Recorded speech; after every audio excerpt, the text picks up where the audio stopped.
Yeah, if you ain't talking about that large money, then that conversation ain't at all for me. Too many niggas satisfied with just call money. A new chain, couple bottles at the bar money. We need that. 2 acres for the yard money. Diversified portfolios and bond money. Pull a few strings, that guitar money. Try to run up on me? Nah, money. Getting at it from the AM to the PM. Smooth fat boy, that's a door by your BM. They love it when they see him. We still in the hood, but we on top like the alternators in the GMs. You feeling this? Welcome to G5 Jeff TV. Hit the subscribe button, hit the like button, hit the share button as you come on in. Big shout out to all the sponsors of the channel. All the information is in the description box. And follow your boy on Instagram and Twitter at BoxingFirst Jeff TV. Now, you read the title correctly. The real story of what went wrong with Julian Jroc Williams and his loss to Jeison Rosario. Now, before I cook up, couple of disclaimers, because you know how people like to twist stuff around.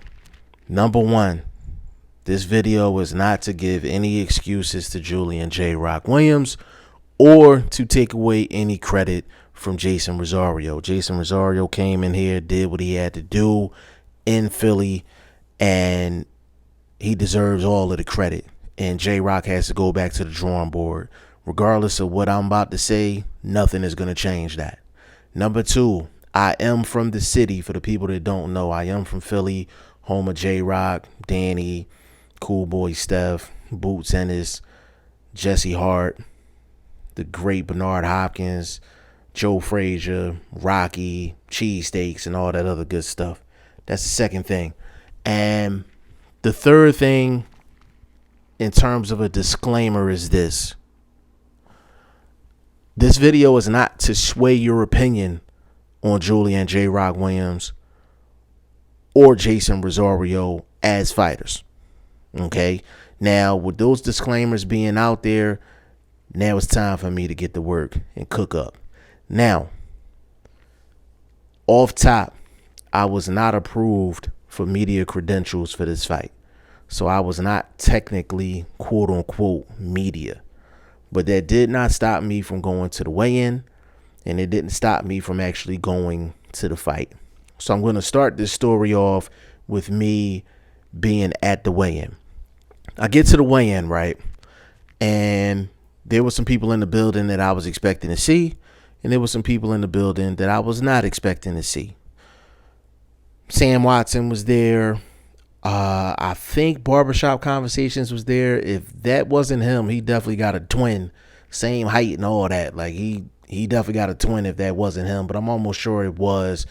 It was some other media people there. YSM Sports Media, big shout out to him.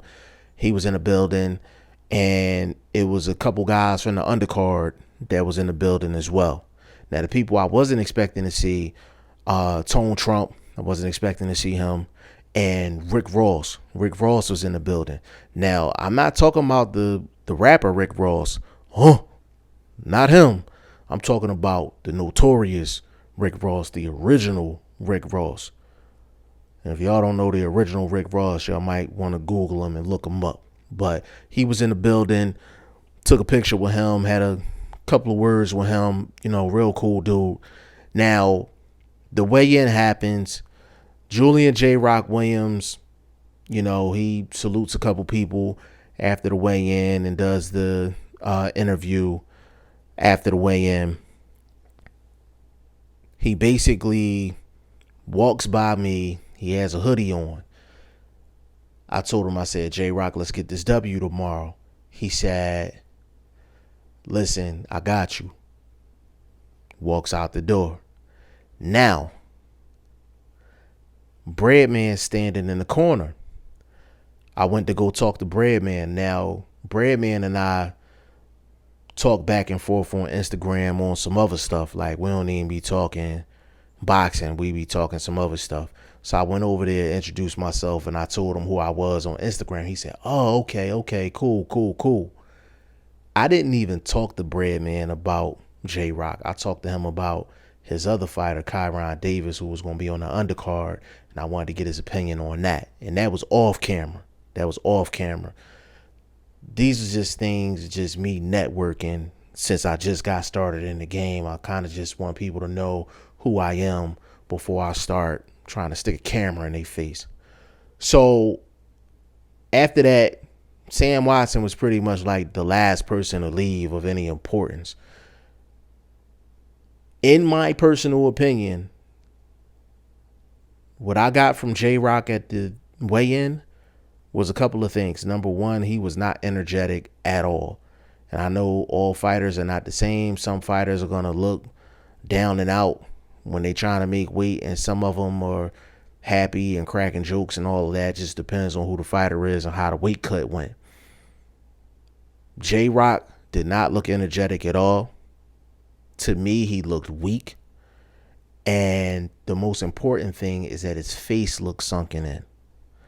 And what I mean by that is when a fighter is struggling to make weight, or they had a difficult process in cutting the last 2 or 3 pounds, a lot of times their face will sink in during that process.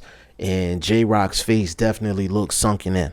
Okay, so he didn't look himself. He didn't look as good as Jason Rosario did on the day of the weigh-in. Jason Rosario looked like his normal self, and Jroc just looked like he was just spent. He just looked like he was beat. Wasn't really too social. He spoke to a couple people and all that, but he just wasn't really social like that. Now, I'm not the only one that felt that way. Okay? I'm not the only one that felt that way. I'm not the only person that said that. What I just said about Jroc at the weigh-in. Okay? Now, fast forward to the actual fight. Now, the buzz in the building from the Philly crowd was Jroc was going to win this fight, but we wasn't exactly sure how it was going to go. But it was a pretty good buzz that Jroc was going to win the fight. Now, I'm going to fast forward again. I'm in the crowd. I'm relatively close. So I'm in the midst of the people. I'm not in the media section. I'm not on the floor. I'm amongst the crowd, the people. Seconds after Jroc got beat, on TV, you seen a plastic bottle fly in the ring and something else. That gives the perception that the Philly crowd was in outrage about Jroc losing. I'm here to tell y'all that was not the case. That was not the case at all. Were people disappointed? Yes, people were disappointed. Were people upset? Yes, people were upset, but it wasn't a reaction from the crowd that was of overall shock. The vibe was pretty much like, damn, like how you come home and get your ass whipped on TV and at home? Damn. And people just walked out and just went about their night. They walked out and went about their night. It was still relatively early in the East Coast. It wasn't 1, 2 o'clock in the morning. People walked out of there and basically it was like, I still got the rest of Saturday night. And that's facts. That's facts. Now, I think the crowd wasn't overly surprised for 2 reasons. You got the fan version, and then you're going to have the real version that I'm about to give you. The fan version was basically, they've seen Jroc lose before. They've seen Jroc lose in that fashion before. So they weren't overly shocked. Is Jroc the most popular fighter in the city? No, he's not. Is he Philly's main attraction? No, he's not. Even though he was the unified champion. He's not the top boxing person when it comes down to Philly boxing. Like, there was a lot of people there, but the place wasn't sold out. It wasn't sold out. So that's what the vibe was from a fan angle. But this is what I'm getting ready to get into. Now, After the fight, I'm chopping it up with some well-respected people in the city. Well-known people in the city from a boxing standpoint. And like I said, I'm going to put this out here just to bring some clarity on this video and what I'm saying about what was going on with Julian Jroc Williams, in my own personal opinion. So after the fight, I was specifically told that there was a specific sparring session that had some people concerned. Now, I want to make it very clear. Jroc did not get knocked out in no session. He did not get knocked down in no sparring session. That's not what I'm talking about. Basically, there was a sparring session and it was against a person that you would bring in to make Jroc look good. Let's just say Jroc didn't look good, and that caused a couple of red flags to the people that witnessed it. Okay? That's the first thing that I was told. Number two, I was told that the Jroc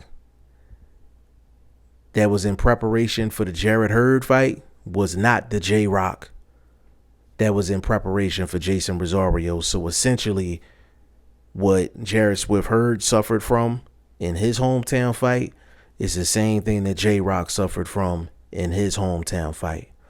And number three, I was told after the fight by several people that they seen Jroc after the weigh-in, and it basically confirmed what I thought during the weigh-in. He looked spent. He looked tired. He looked like he was suffering from the weight cut. He looked like he didn't handle the weight cut correctly. Everything that I stated is my own personal opinion, but it is aided by information from very credible people within the city. I can see if Jroc was on his A game. I didn't hear anything. He looked great at the weigh-in and he got his ass whipped. Cool. Bottom line is, I seen a couple of red flags with my own two eyes. And then I had people tell me that there were red flags after he lost. I think fighters should not do any hometown fights. Like, not every fighter can handle a hometown fight of high magnitude. Not many can handle it. Jarrett Swift Hurd couldn't handle it.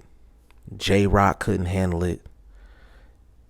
It's just not for everybody. And the same things that Jarrett Swift Hurd suffered from is the same things that Jroc suffered from. And that's just the facts. And when Jarrett Swift Hurd was slipping, Jroc was there to take advantage of it. Jroc got caught slipping at home. Jason Rosario came in here and took advantage. You gotta respect the shooter. You understand what I'm saying? You respect the shooter. Jarrett Swift Hurd lost his titles at home. Jroc was the shooter. You know what I'm saying? Jroc was slipping at home. Jason Rosario came in, did what he had to do. He the shooter. Gotta respect the shooter at the end of the day. Now, going forward, Jason Rosario got a lot of options on the table. But for Jroc, I honestly believe that there are different types of losses. Some losses are worse than other losses. Like, this one was a bad one. Number one, you lost your belts after you just won them. Number two, you lost at home. Number three, Jroc got his ass whipped. Like, However it looked on TV, it looked worse live. It looked worse live. He got his ass whipped. And that's just point blank, period. And that's with all due respect. Like, he got his ass whipped. That was as bad of a loss as you can possibly have under those circumstances. And to cap it off, Jroc and his team may never admit it in public, but behind closed doors, when Jroc looked in the mirror, he knows that he didn't handle everything correctly going into this fight. He know he didn't. And at the end of the day, he did the exact same thing that people accused Jarrett Hurd of doing when he fought at home. I'm letting you fighters know out there that haven't fought at home yet in a big fight, try to avoid the hometown fight. Unless the money is so crazy you have to take it. It's just too many distractions, and we see it all too often. Jarrett Swift Hurd, now Julian Jroc Williams. Even back in the day when Danny Garcia went to Puerto Rico, he arguably lost to Herrera. And that was in his home spot outside of Philly, his second home. So this has been going on throughout the history of boxing. Julian Jroc Williams just happens to be the latest victim of it. But I hope Julian Jroc Williams recovers from this. But this one's going to be a tough one to bounce back from, because he had the world in his hands, and he can't look in the mirror and honestly say that he put himself in the same position as he did when he fought Jarrett Swift Hurd. He wasn't in that same frame of mind. He didn't take the same approach, and he didn't do the things that he did in that Jarrett Swift Hurd fight for this one. And that's my guy. He's from the city. I'm going to support the city to the day I'm gone. But facts are facts at the end of the day. And that's what I seen from Julian Jroc Williams prior to the fight. And I had prominent people in the city tell me those things after the fight to confirm what I thought about Julian Jroc Williams prior to the fight. But 154 is wide open now. I mean, you could say Jermell Charlo was the top dog at 154, or you could make a case for Jason Rosario. But 154 is wide open. Everybody is lost. It's wide open. Let's see what happens with Julian Jroc Williams going forward. Y'all let me know what y'all think in the comment section. G5 Jeff TV. Hit the subscribe button. Hit the like button. Please share this video. Support your boy. Support good content at all times. I appreciate y'all. Peace.